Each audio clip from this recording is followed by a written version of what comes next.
Hola, ¿qué tal? Muy buen día a todos. El día de hoy vamos a hablar acerca de las medidas de dispersión. Tenemos cuatro principales medidas de dispersión que son el rango, la varianza, la desviación típica o también llamada desviación estándar, el coeficiente de variación. Las medidas de dispersión nos ayudan a conocer qué tanto difieren los valores de un conjunto de datos con respecto a su media, y a su vez nos ayudan a conocer de manera resumida algunas características de la variable que se está estudiando. El primero del que vamos a hablar es el rango, que es un valor que indica la diferencia entre el máximo y el mínimo. Es el más sencillo de calcular de todos. Para calcularlo simplemente se ordenan los datos de menor al mayor y al que está en la última posición se le resta el de la primera posición, es decir, el menor. Y la diferencia entre estos dos va a ser el rango, es decir, la amplitud que hay entre nuestros datos.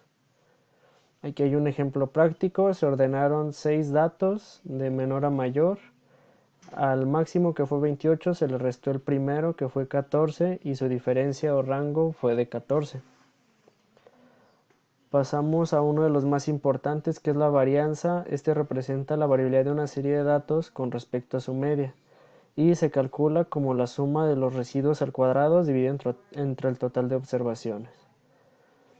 Aquí vamos a verlo con el ejemplo que viene a continuación para verlo de una forma más práctica. Aquí la media de los datos viene siendo 1.5. Entonces tenemos lo que son 5 observaciones diferentes. A cada observación por individual se le va a restar la media y a esa diferencia se le va a elevar al cuadrado para cada una de ellas. Después se van a sumar todas esas diferencias y se van a dividir entre el total de observaciones, que en nuestro caso son 5.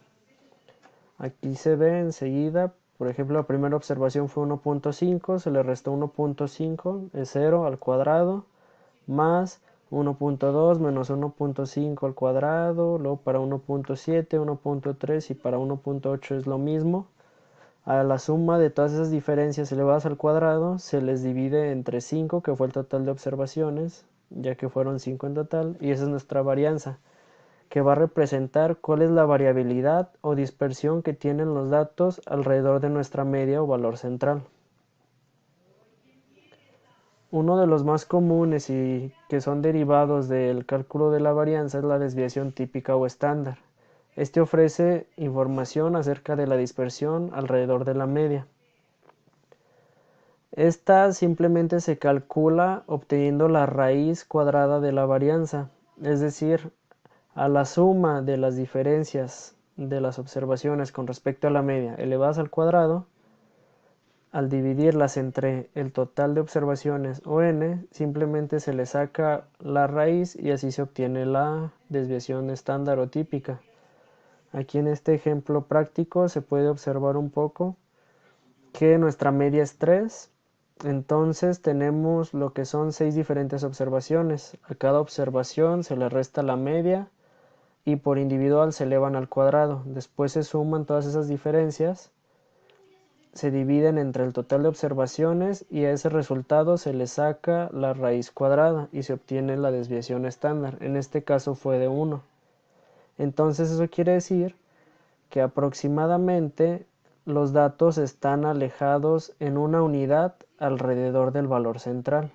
Es decir, si nuestro valor central es 3 y estamos hablando de defectos en una puerta de un carro, y el promedio es de 3 defectos, entonces nuestro rango de defectos o nuestra dispersión de los defectos aproximadamente en todas las observaciones va a ser entre 3 más menos una observación, es decir, de 2 a 4.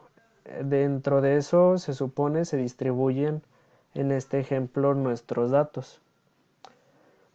Por último está el coeficiente de variación. Su cálculo es simplemente dividir la desviación típica o estándar entre el valor absoluto del promedio de los datos. El valor absoluto nada más es lo que viene siendo el valor total en números y unidades de la variable de su promedio, sin contar si su signo es positivo o negativo.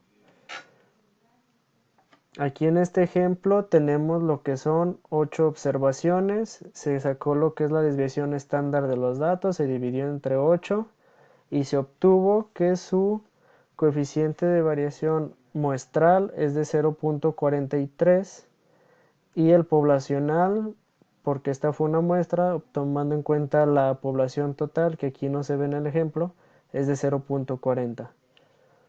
Este se puede dejar en decimal, pero se suele representar de forma más común como porcentaje. Para representarlo así, solo se multiplican por 100. Es decir, 0.43% sería el 43.24% nuestro coeficiente de variación. Y para el de población sería 40.44. Y aquí abajo tenemos una tablita donde se puede observar cuál es la variabilidad recomendada y los rangos dentro de los cuales se mueve. Lo recomendado sería que nuestra variabilidad, nuestro coeficiente fuera de entre 0 y 0.1. Eso sería algo bajo.